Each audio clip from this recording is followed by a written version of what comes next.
नमस्कार दोस्तों। चलो शुरुआत करते हैं आज के सेशन को।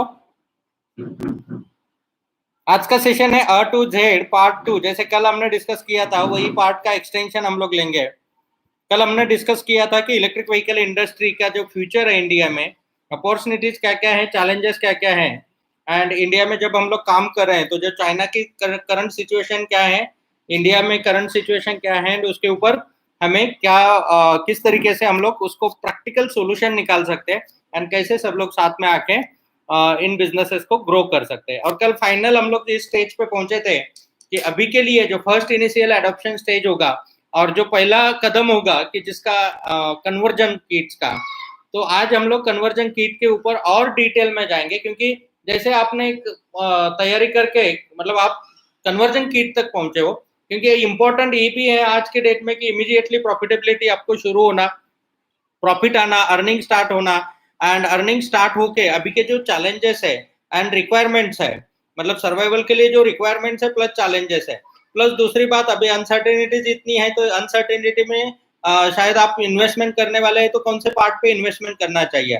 मतलब आज बाकी इंडस्ट्रीज में इन्वेस्टमेंट करने के बजाय अगर आप इलेक्ट्रिक व्हीकल में करते हो तो सेफर है, लेकिन इलेक्ट्रिक व्हीकल में भी करते समय कौन से सेगमेंट में करना चाहिए ये बहुत इंपॉर्टेंट है।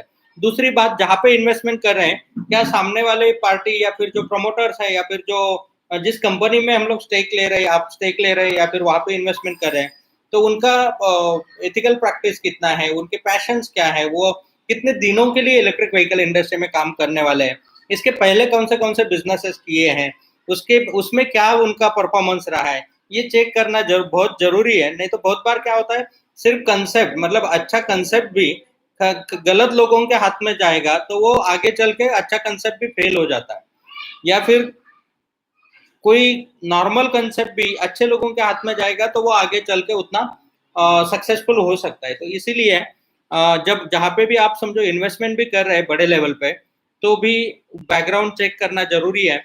तो इलेक्ट्रिक व्हीकल इंडस्ट्री में भी काम करते समय एज ए इन्वेस्टर अगर आप सोच रहे हैं, या फिर एज ए प्रमोटर आप खुद के ब्रांड के साथ में मार्केट में लॉन्च हो रहे हैं, या फिर एज ए सर्विस प्रोवाइडर या आप रिपेयरिंग सर्विसेज या कन्वर्जन सर्विसेज दे रहे हैं, एज ए ट्रेडर अगर आप देख रहे हैं, एज ए कंपोनेंट सप्लायर अगर आप देख रहे हैं, एज ए फिनिश प्रोडक्ट के लिए आप देख रहे हैं, तो जिन भी चीजों के लिए आप इस इंडस्ट्री के साथ में जुड़ रहे हैं, तो उन सभी चीजों के लिए आज हम लोग डिटेल में डिस्कस करेंगे कि इसमें क्या क्या प्रिकॉशंस हमें लेनी चाहिए एंड क्या क्या अपॉर्चुनिटीज है।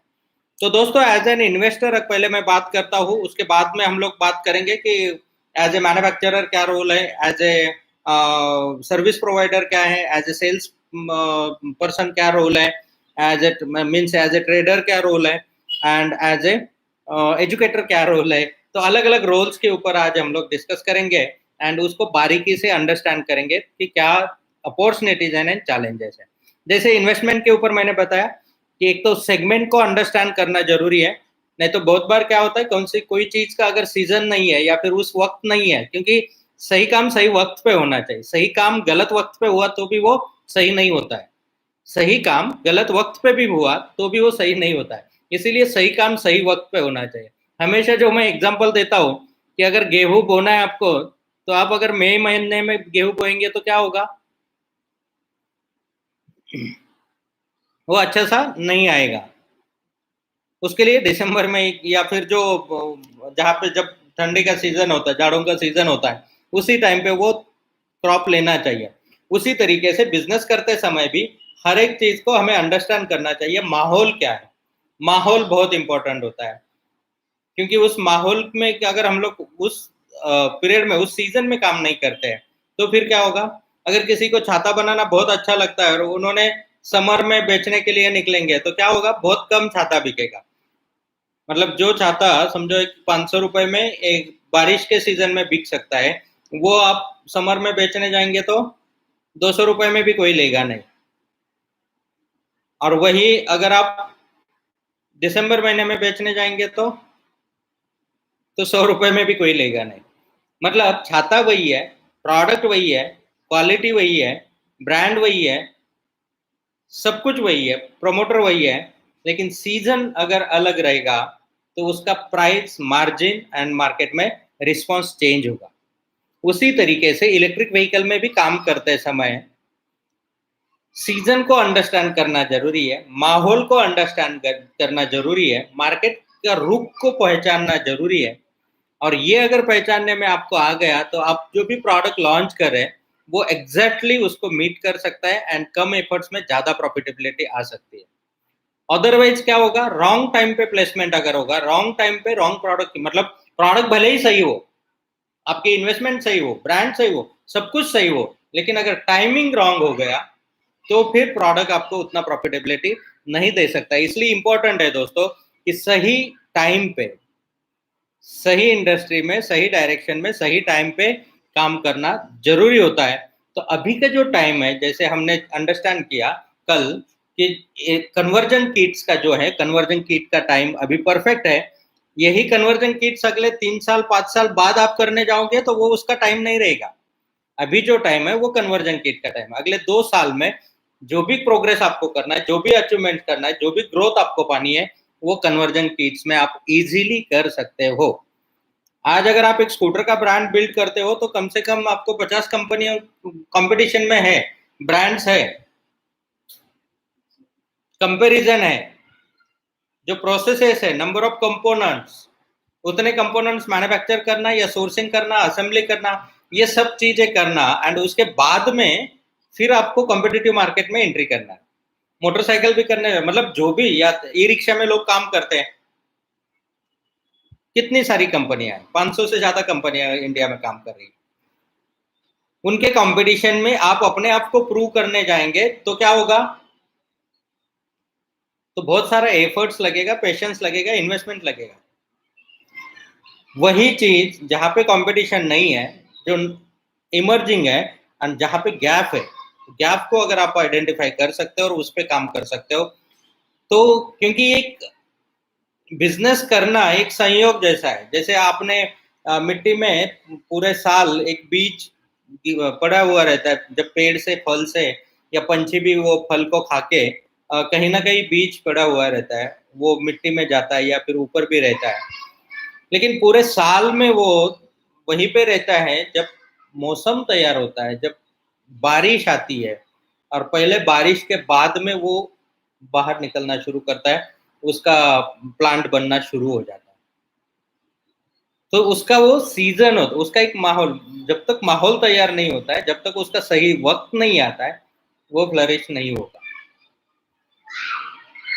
तो इसीलिए जरूरी होता है उसको बाकी पूरा माहौल तैयार होना, और जब माहौल तैयार होता है तो उसका प्लांट बनना शुरू हो जाता है। उसी तरीके से आप जो भी काम कर रहे हो उस काम में माहौल तैयार होने तक का, या फिर सही माहौल पे उसको बिल्ड करने का या प्लांटेशन करने का समय अगर पता चलता है तो कम एफर्ट में अच्छा काम किया जा सकता है। बिजनेस करना बहुत मुश्किल काम नहीं है, बड़ी बात नहीं है, बहुत आसान है। मैं तो पर्सनली मानता हूँ कि जॉब करने से भी बिजनेस करना बहुत आसान है, लेकिन हम उसका बेसिक नॉलेज नहीं लेते हैं। गलती हमारी भी नहीं है, क्योंकि कोशिश शायद बहुत बार आपने की होगी, लेकिन जो नॉलेज दे रहे उनके पास भी उसका एक्सपीरियंस होना चाहिए। सिर्फ थेरोटिकल नॉलेज से नहीं काम चलता है, प्रैक्टिकली एक्सपेरिमेंट करके उसके इंटरेस्ट होना चाहिए, पैशन होना चाहिए, एंड उसके ऊपर रिसर्च उतना करना चाहिए। अगर रिसर्च करके काम किया हुआ है तो आप एग्जैक्टली अंडरस्टैंडिंग कर सकते हैं, और जब तक आप एग्जैक्टली अंडरस्टैंडिंग नहीं करते हैं तब तक उस काम को अच्छे से नहीं कर सकते।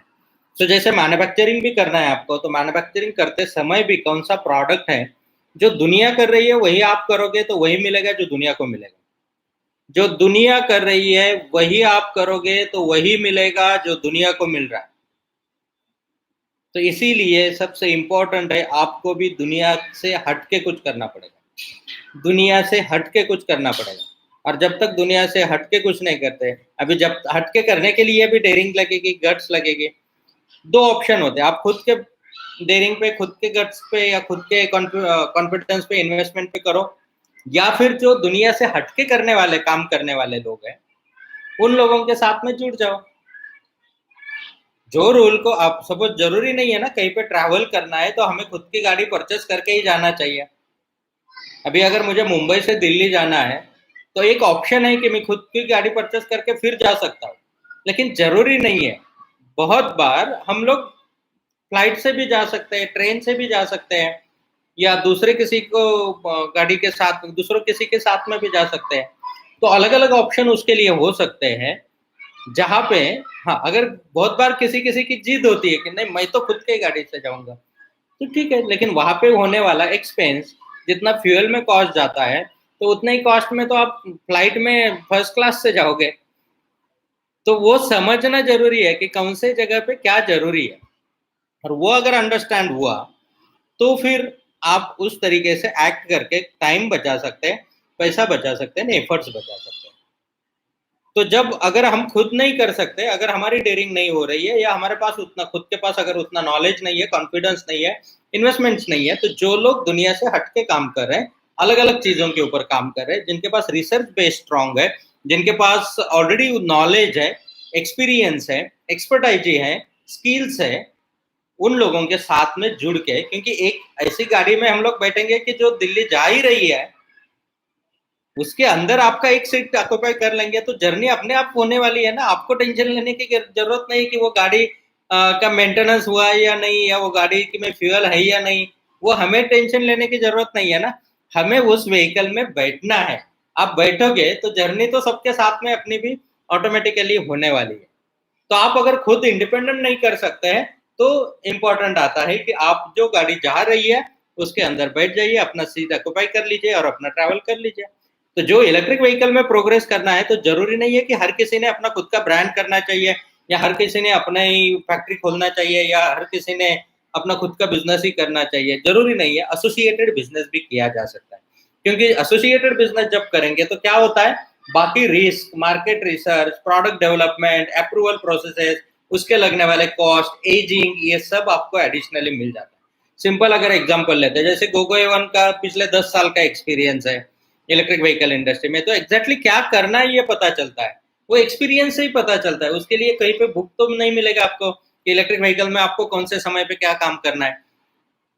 तो ये एक्सपीरियंस से जो पता चलता है, क्योंकि जो जिसने 10 साल सभी सीजन देखे हैं, तो पता चलता है कि कौन से सीजन में क्या करना चाहिए, कौन से मंथ में सेल हाई होता है, कौन से मंथ में कम होता है।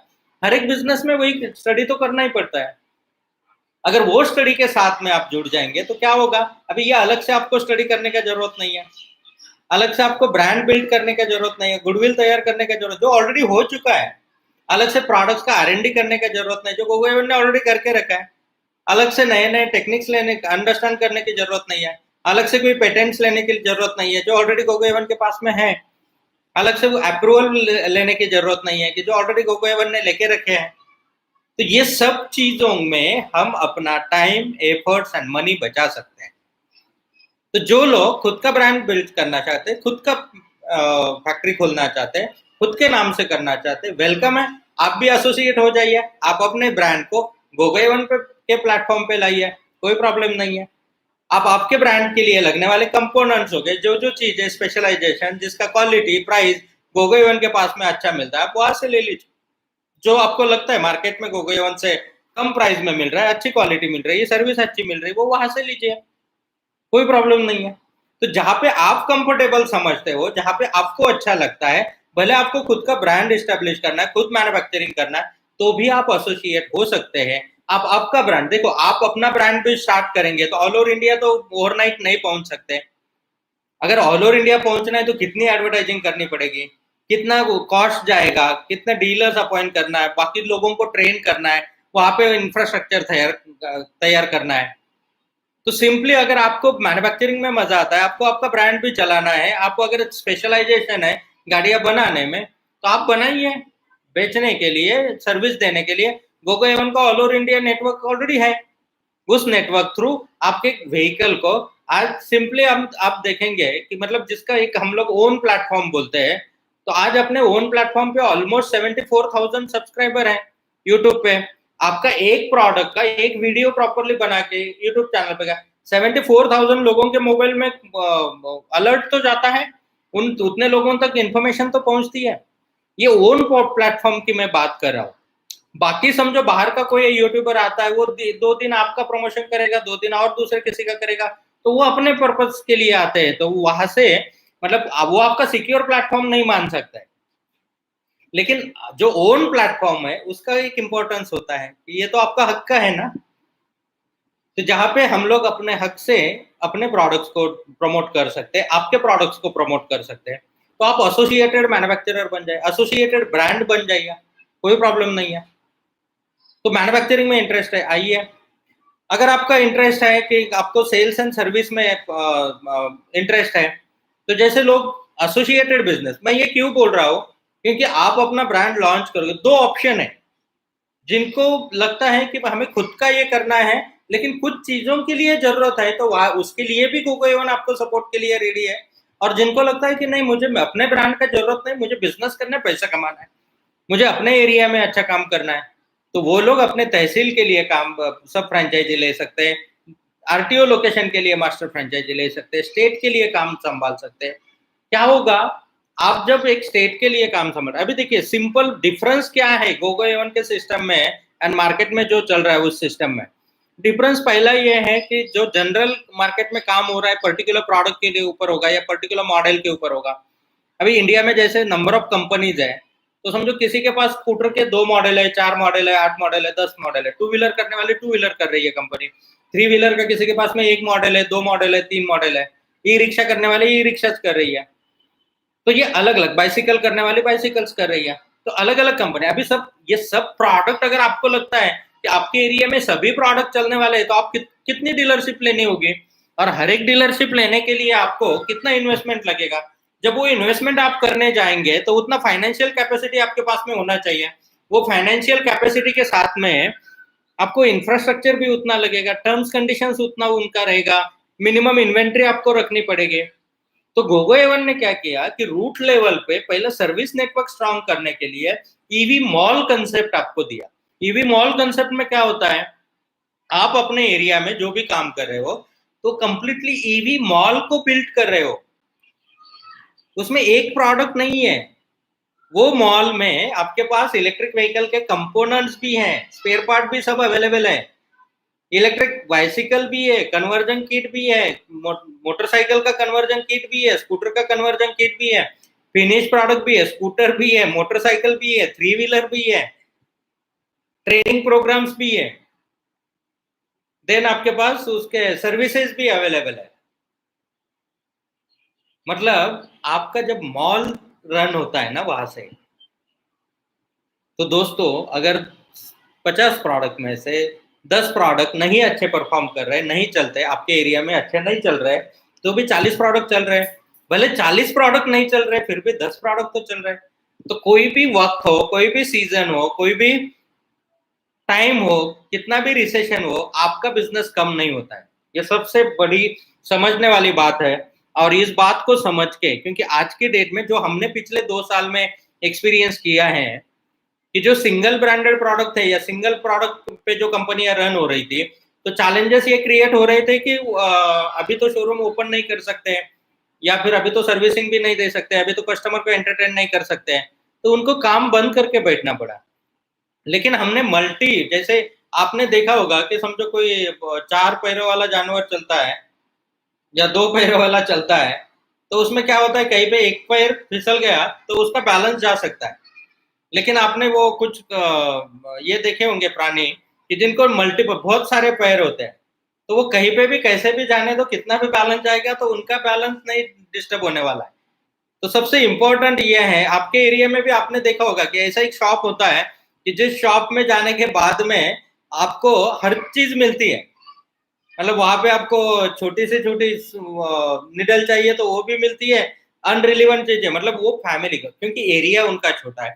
जब एरिया छोटा है तो वो क्या करते हैं, बच्चों को लगने वाला स्टेशनरी भी वहां पे रखते हैं। आपने रूरल एरिया में मेडिकल स्टोर देखा होगा, सिटी में मेडिकल स्टोर यानी वो सिर्फ मेडिसिन ही बेचेगा, लेकिन रूरल एरिया में आप जाओ, छोटे गाँव में अगर आप जाओगे तो एक स्टोर को देखेंगे तो वो मेडिसिन भी बेच रहे हैं, बाकी सब चीजें भी दे रहे हैं, प्लस उसके साथ में कॉस्मेटिक्स भी दे रहे हैं, स्टेशनरी आइटम्स भी दे रहे हैं, बच्चों को स्कूल के लिए लगने वाले प्रोडक्ट्स भी दे रहे हैं, हाउस होल्ड कुछ आइटम्स भी दे रहे हैं। तो क्या होता है कि वो प्रोविजनल स्टोर बन जाता है। जब प्रोविजनल स्टोर बनता है तो क्या होता है, शायद कोई मेडिसिन के लिए आएगा, वो एक गोली ले रहा है, देखते समय दूसरा प्रोडक्ट को भी देख लेता है, अरे इसकी भी जरूरत थी, वो भी दे दो, अरे इसकी भी जरूरत थी, वो भी दे दो। तो इसी तरीके से गोगो एवन का जो मॉल डेवलप हो रहा है, उस मॉल में भले वो इलेक्ट्रिक बाइसिकल परचेस करने के लिए आ रहा है, फैमिली के साथ में कोई आ रहा है, स्कूटर लेने के लिए आ रहा है या कन्वर्जन करने के लिए आ रहा है, तो वो देख रहे हैं कि अरे यहाँ पे तो आपके पास स्पेयर पार्ट भी अवेलेबल है। अच्छा, मेरे बच्चे को कॉलेज का प्रोजेक्ट करना था, तो उसके लिए ये मोटर मिलेगा क्या आपके पास? आप बोलते हैं हाँ सर, हर टाइप का मोटर हमारे पास अवेलेबल है, जो इंडिया में कहीं नहीं मिल सकता वो चीजें भी आपको यहाँ पे मिल सकती है।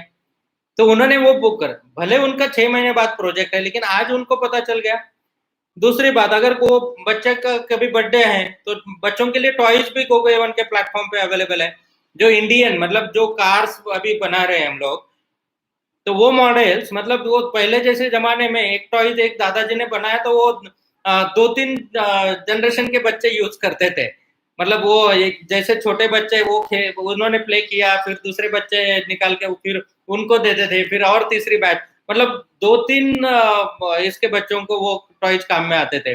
अभी क्या हुआ, सब शॉर्टकट का जमाना हो गया, चाइनीज टॉयज आने लगे। अभी जो क्रेज आप देखोगे पिछले 5-10 सालों में, तो बड़े टॉयज के क्रेज आ गए, बड़े वाले कार्स और बड़े वाले वो सब जीप वगैरह, वो बच्चों में ज्यादा पॉपुलर हो गए। किसी का बर्थडे या किसी को कुछ देना है तो वहां पे वो टॉयज लोग देते थे, लेकिन अभी वो बैन हो गए, चाइना से आना बंद हो गए, उसके लिए बीआई सर्टिफिकेट कंपलसरी हो गया, क्वालिटी टेस्टिंग आ गया, तो प्राइसिंग बढ़ गया, इंपोर्ट ड्यूटीज उसके ऊपर के बढ़ गए। तो अभी क्या हुआ, मार्केट में अभी है ही नहीं, पूरा तो जीरो ये हो गया। तो उसमें अभी जो टॉयज हम डेवलप कर रहे हैं तो उसमें मतलब मेटल में प्रॉपरली जो बड़े कार्स है या बड़े व्हीकल्स है उनका मिनिचर वर्जन बच्चों के लिए तैयार हो रहे हैं। तो उन मिनिचर वर्जन में वो गाड़ी इतना प्रॉपर बन रहा है कि वो 10 साल 15 साल आराम से चल सकता है।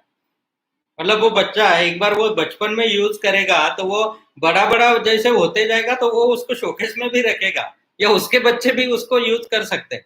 अगर इस लेवल का प्रोडक्ट जब मार्केट में जाता है ना, तो क्या होगा, वो एक रिवोल्यूशन क्रिएट करता है। जो दुनिया कर रही है वही करेंगे तो क्या होगा, वही मिलेगा जो दुनिया को मिल रहा है। तो हटके करना जरूरी है, दुनिया से अलग काम करना जरूरी है।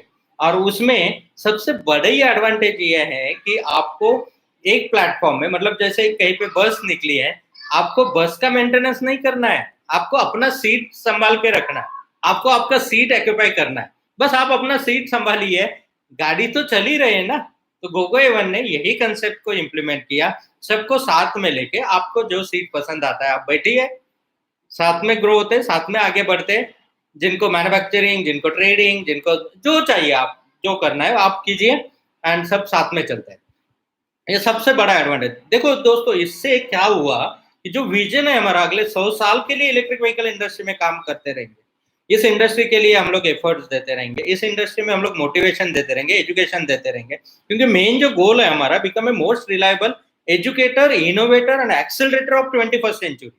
Educator, innovator and accelerator of 21st century world wide by 2040, 2040 तक दुनिया भर में। तो उसी हिसाब से हरकतें चाहिए ना हमारी, उसी हिसाब से विजन चाहिए, जो गोल है, जो सोच रहे हैं हम लोग, उसी हिसाब से अगर काम नहीं करेंगे तो ये अचीव होना पॉसिबल नहीं है। जब ये अचीव करना है तो सबको साथ में लेके चलना पड़ेगा। अगर हम सेल्फिश बनेंगे कि नहीं हम ही करते हैं, तो इतने बड़े लेवल पे नहीं पहुंच सकते। तो इसीलिए सबको, सबके लिए ऑटोमेटिकली प्लेटफॉर्म ओपन हो जाता है।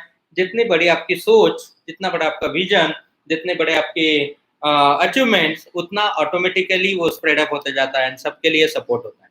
तो इलेक्ट्रिक व्हीकल इंडस्ट्री में जैसे हमने देखा कि कन्वर्जन को आज के डेट में करना जरूरी है, फिर कन्वर्जन में भी सभी कंसेप्ट आते हैं ना, मैन्युफैक्चरिंग भी आता है। किसी का इंटरेस्ट है, आपने बोला कि नहीं सर हम मोटर मैन्युफैक्चरिंग में इंटरेस्टेड है, उसमें इन्वेस्टमेंट हम लोग कर सकते हैं, तो जो अभी मंथली ऑलमोस्ट 10,000 पीस का मोटर हमें लग रहा है, मंथली एटलीस्ट 10,000 पीस एक मॉडल का मोटर हमें लग रहा है, तो वो मोटर आप मैन्युफैक्चरिंग करके दे दो, कोई प्रॉब्लम नहीं है। जॉब वर्क आप ले सकते हैं। आपको लगा कंट्रोलर हम बनाना चाहते हैं, बनाइए, कोई प्रॉब्लम नहीं, फिक्स ऑर्डर है आपको। आपने बोला बाकी एक्सेसरीज हम बनाते हैं, वायरिंग हार्नेस बनाते हैं, थ्रोटल बनाते हैं, जो भी बनाना चाहते हो, नॉलेज नहीं है आपके पास, कोई प्रॉब्लम नहीं है, उसकी टेक्नोलॉजी ट्रांसफर हम दे सकते हैं, उसका नॉलेज दे सकते हैं, आपको प्रैक्टिस करने के लिए आपको सपोर्ट कर सकते हैं। तैयारी चाहिए, सपना चाहिए, आपको भी लगना चाहिए कि यस कुछ तो करना है, हटके करना है, आगे बढ़ना है। लेकिन अगर सपना ही नहीं रहेगा, अगर कभी सोचा ही नहीं रहेगा और खाली बोलते रहेंगे ऐसा होना चाहिए वैसा होना है, बोलने से कुछ नहीं होता।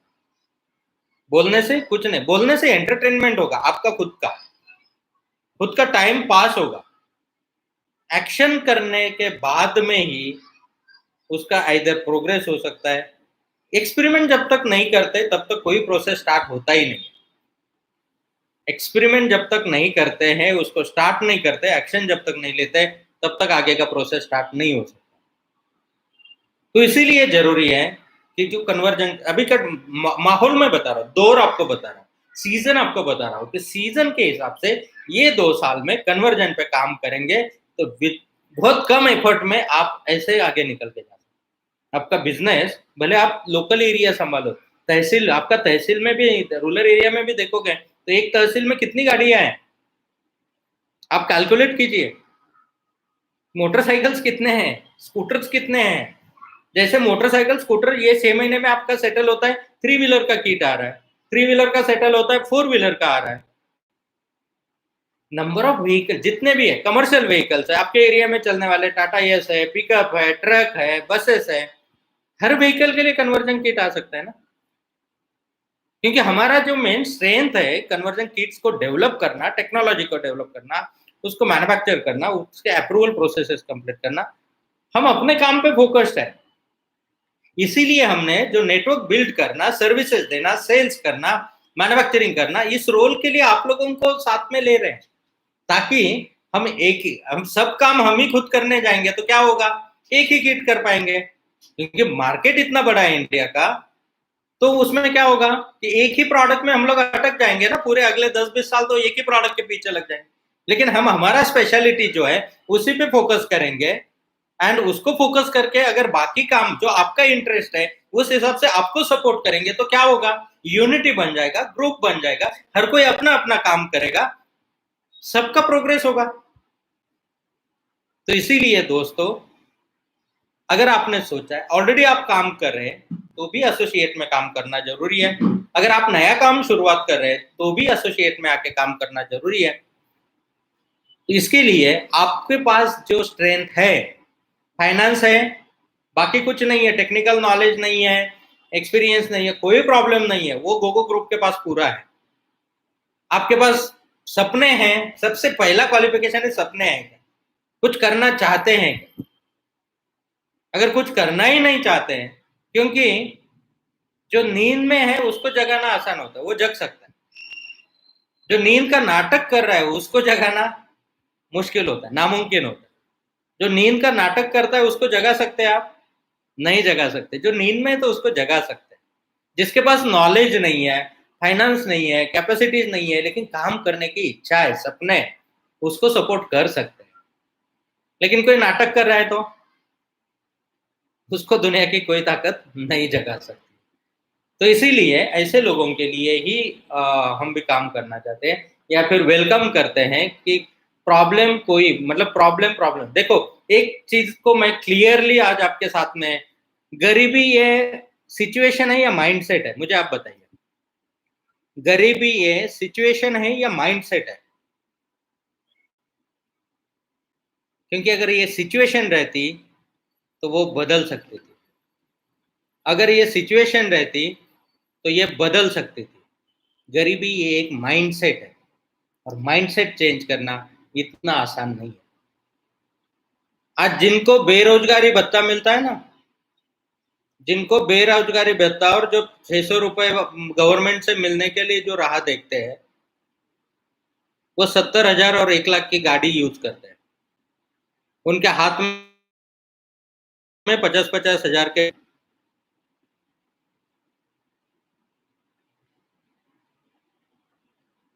और वो बेरोजगार भी है, वो बेरोजगार भी है, और उनको 600 रुपए गवर्नमेंट से हफ्ता चाहिए, बेरोजगारी भत्ता चाहिए।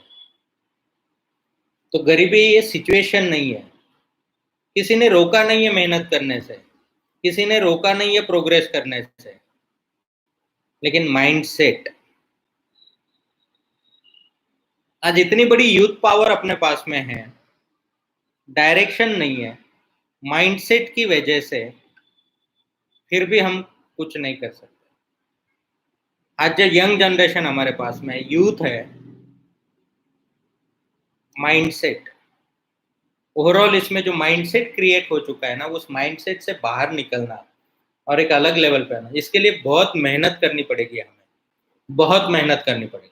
माइंडसेट भी चेंज हो सकता है लेकिन टाइम लगता है, बहुत मेहनत करनी पड़ेगी, धीरे धीरे होगा। आज सिंपली आदतें क्या लग चुकी है, देखो एक दूसरे का अनुकरण लोग करते हैं, कॉपी करते हैं, फॉलो करते हैं। हम किसे फॉलो करते हैं? अपने एरिया में जिसको ज्यादा मान सम्मान अच्छा हम बोलते हैं। तो ज्यादातर अभी तक मतलब मैं पर्सनल एक्सपीरियंस से शेयर कर रहा हूँ, उसमें मैं किसी का ये नहीं कर रहा हूँ। ज्यादातर हम लोग किसे फॉलो करते हैं? पॉलिटिकल लीडर्स को। और जब फॉलो करने जाते हैं तो आपको पता, अरे इसने तो ये स्कीम खाया, इसने तो काम ही नहीं किया फिर भी इतना पैसा आया।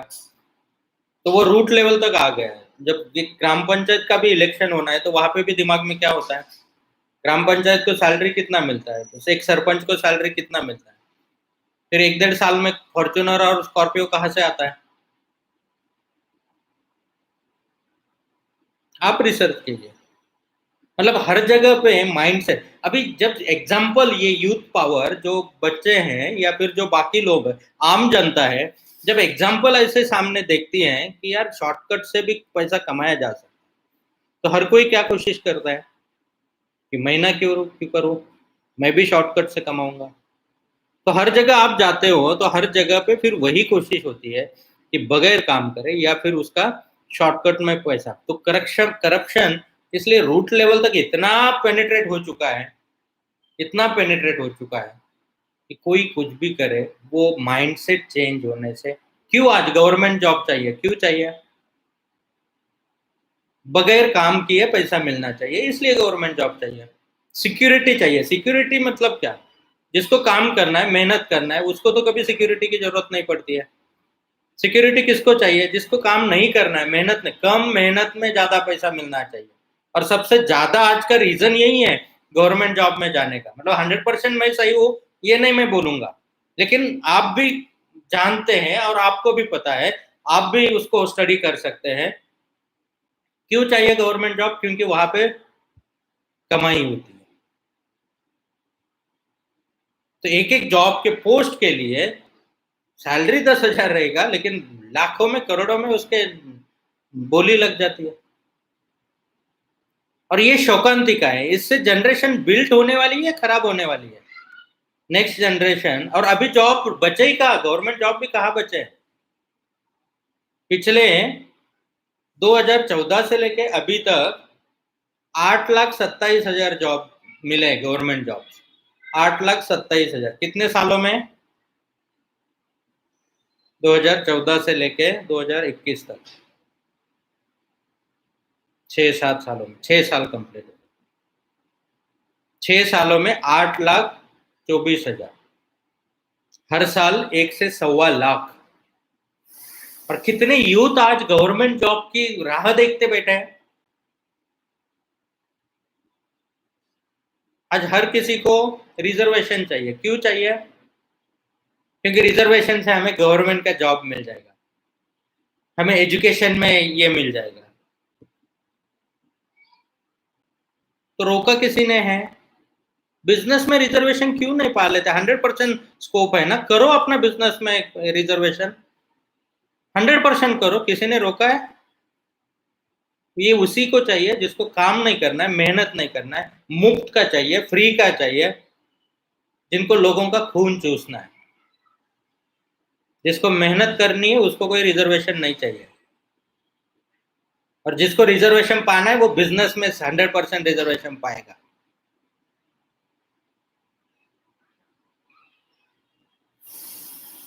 तो दोस्तों ये माइंडसेट चेंज होना चाहिए।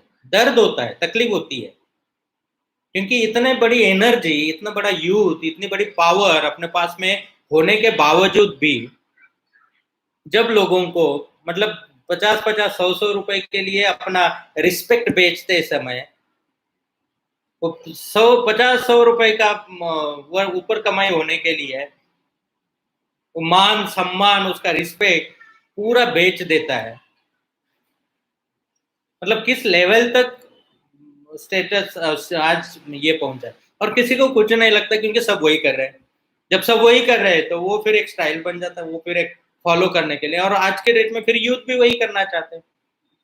आज स्टूडेंट्स भी, आज 8th स्टैंडर्ड 10th स्टैंडर्ड के बाद में भी वो भी शॉर्टकट, एक कोई सपोज अभी 10वीं के बाद में 10th 11th में है, 18 साल तो पूरा नहीं होता है, लाइसेंस नहीं मिलता है, लेकिन गाड़ियां चलाते हैं बच्चे, कभी पुलिस वाले ने पकड़ लिया तो सीन याद करो क्या होता है।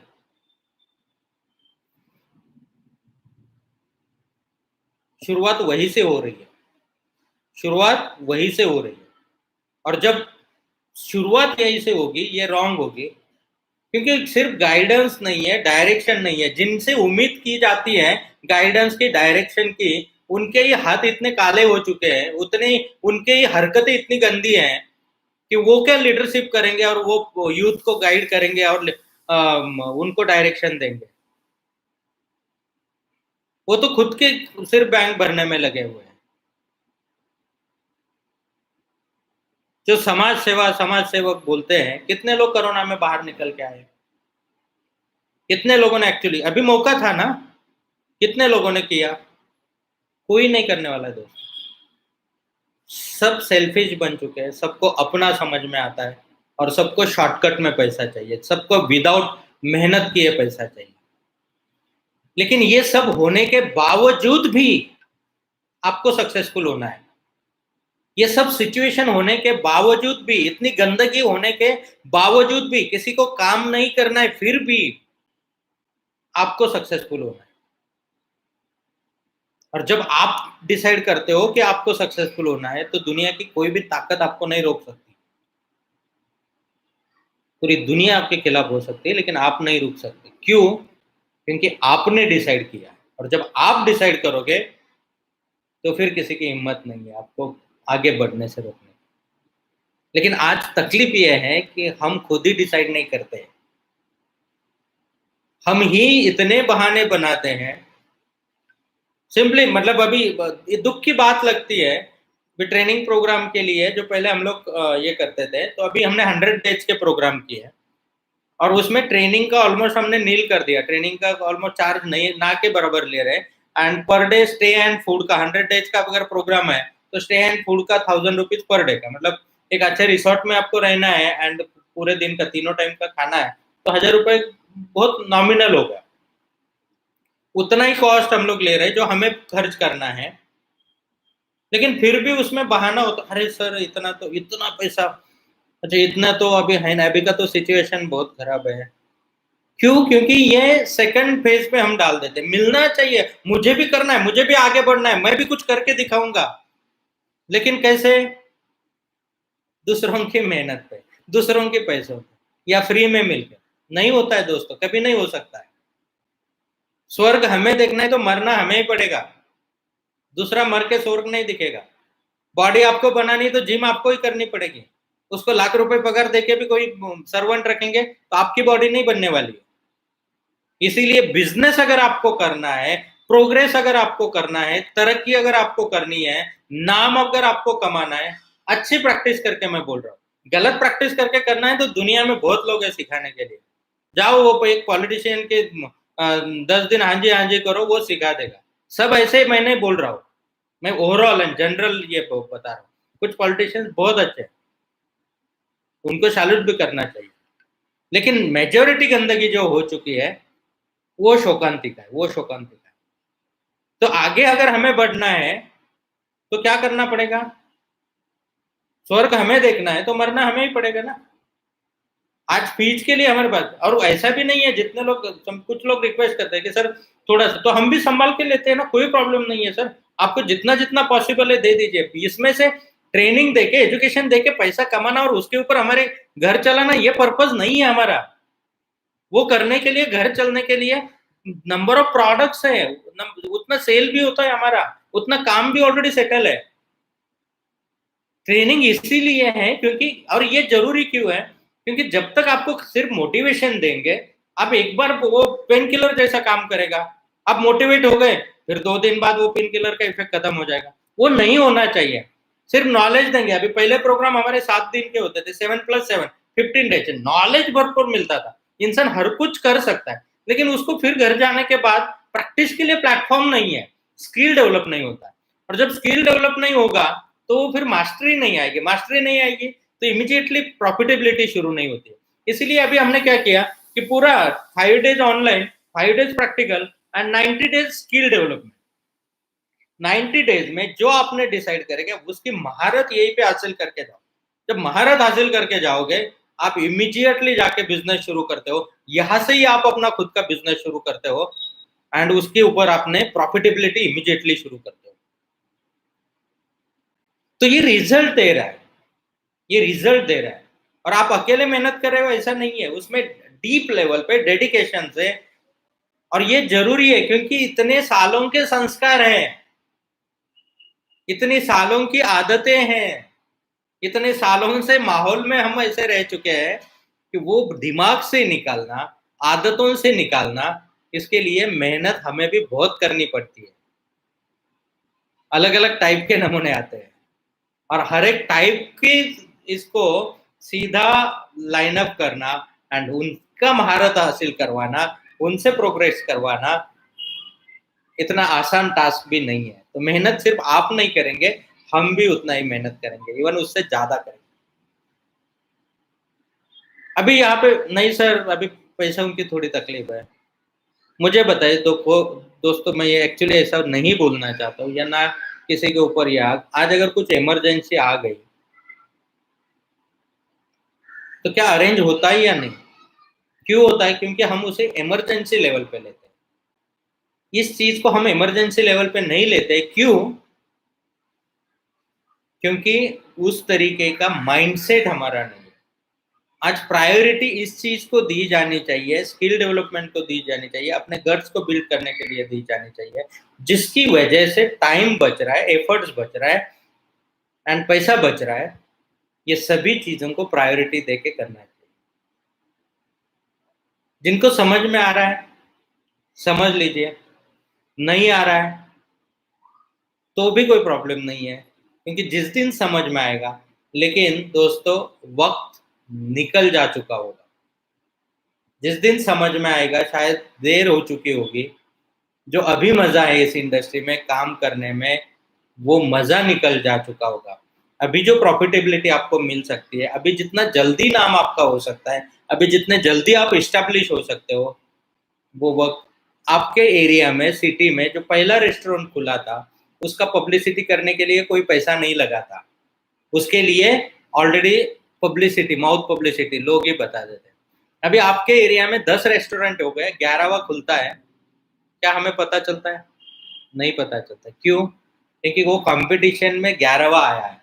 अभी कोई उसका क्रेज नहीं बचा है, वो यूज टू हो गए लोग उसके लिए। एक से बढ़कर एक रेस्टोरेंट ऑलरेडी है। पहला जो करता है ना, वो इम्पोर्टेंट होता है। आपके एरिया में भी जो पहला ईवी मॉल आप तैयार करोगे ना, और दोस्तों मैं यकीन के साथ आपको कह सकता हूँ, अगर इथिकल प्रैक्टिस से आप बिजनेस मैनेज करोगे ना, अगली 3 पीढ़ियों के लिए आपको ये बिजनेस चेंज करने की जरूरत नहीं है। अगली 3 पीढ़ियां उसी के एक ही आइडिया पे, एक ही बिजनेस पे काम करेंगे। क्यों? आप अपने बाजू वाला शॉप देखो, जहाँ पे सभी चीजें मिलती है, जो प्रोविजनल, मतलब वो तीसरी पीढ़ी काम कर रही है, किसी कुछ जगह पे चौथी पीढ़ी काम कर रही है, कुछ जगह पे दूसरी पीढ़ी काम कर रही है। क्यों?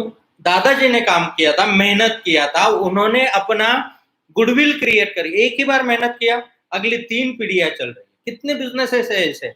वो बिजनेसेस कैसे बिल्ड होते हैं, डेवलप होते हैं, काम करने का उनका तरीका क्या है, अंडरस्टैंड करो। बिजनेस करना कुछ मुश्किल नहीं है, स्टडी करो, रिसर्च करो, अंडरस्टैंड करो और बिहेव करो। बिजनेस करना मतलब कुछ वो ऐसा जरूरी नहीं है कि बहुत आप बड़े यूनिवर्सिटी में गए और वहां से डिग्री ली तो ही बिजनेस आपको उल्टा वहां जाओगे और वो सर्टिफिकेट आएगा तो आपको ईगो इतना हाई लेवल पे पहुंच जाता है कि आप ग्राउंड पे उतर नहीं सकते। ग्राउंड पे नहीं उतरोगे तो बिजनेस बिल्ड नहीं हो सकता। तो इसीलिए जरूरी है। तो आपके एरिया का नेक्स्ट 3 जनरेशन के लिए बोल रहा हूं मैं, 3 जनरेशन के लिए ईवी मॉल आप मैनेज कर सकते हैं। और जब भी आपका ईवी मॉल शुरू होगा ना, तो जहां पे हर चीज मिलती है वहां पे कस्टमर जाना पसंद करता है, जहां पे हर चीज मिलती है वहां पे कस्टमर जाना पसंद करता है, जहां पे एक आधी चीज मिलती है वहां पे रियरली जाता है, जाना पसंद नहीं करता, क्योंकि यहाँ पे वक्त बचता है, सर्विस अच्छी मिलती है, रिलेशन बिल्ड होता है। और देखो बिजनेस जो ग्रो होता है ना, डेवलप होता है, वो रिलेशन के ऊपर होता है। जितने आपके रिलेशन मार्केट में अच्छे, जितने आपके व्यवहार अच्छे, जितना आपका सर्विस अच्छा, उतना आपका बिजनेस ग्रो होगा। लोगों को चीट करके बहुत दिनों तक नहीं काम किया जा सकता है। आप बहुत सारे एग्जाम्पल आपके भी पहचान में होंगे कि जिन्होंने अनइथिकल प्रैक्टिस किया, झूठ बोला, गलत प्रोडक्ट दिया, शॉर्ट टर्म के लिए सोचा, वो आज भी 10 बिजनेस करने के बाद भी आज 11वां ढूंढ रहे हैं। और आज भी लाइफ में इतनी मेहनत करने के बाद भी जो चाहिए, बहुत आसान था, पहला ही काम इथिकल प्रैक्टिस से करते थे, तो आज दोबारा दूसरा कुछ करने की जरूरत नहीं पड़ती थी। सिंपल दोनों कंपेयर कर लो, जिनके 3 पीढ़ियों से बिजनेस चल रहे हैं, उन्होंने क्या किया, और जो आज हर साल हर 2 साल में नए नए बिजनेस कर रहे हैं, उनके काम करने का तरीका आपको तुरंत समझ में आ जाएगा कि क्या फर्क है और बिजनेस कैसा करना चाहिए, कैसा नहीं करना चाहिए। सिंपल है, बिजनेस करना कुछ मुश्किल बात नहीं है, बस अच्छी प्रैक्टिस करने की तैयारी होनी चाहिए। तो दोस्तों, जो एसोसिएटेड अपॉर्चुनिटीज हैं, प्लस आप इंडिपेंडेंटली, खुशी है हमें, आप अपना खुद का प्राइड है, आपको ब्रांड बिल्ड करना चाहते हैं, कीजिए। उस ब्रांड के प्रमोट होने के लिए, बड़ा बनने के लिए हम कहाँ सपोर्ट कर सकते हैं, आप बताइए।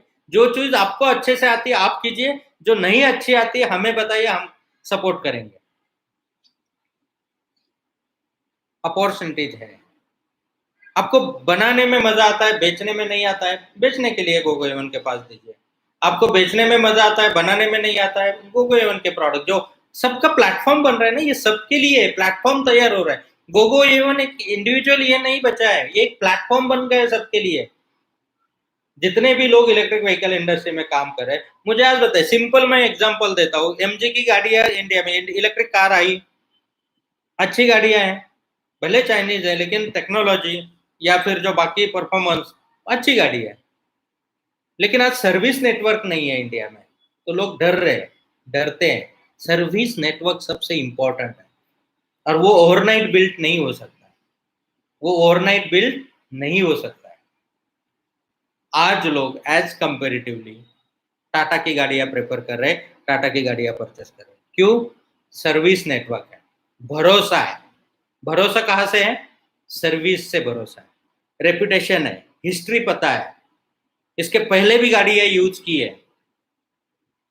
और वही होता है दोस्तों, जिसका स्टेबिलिटी होता है, जिसका रेपुटेशन तभी क्रिएट होता है, भरोसा तभी क्रिएट होता है जब हिस्ट्री आपके पास होती है।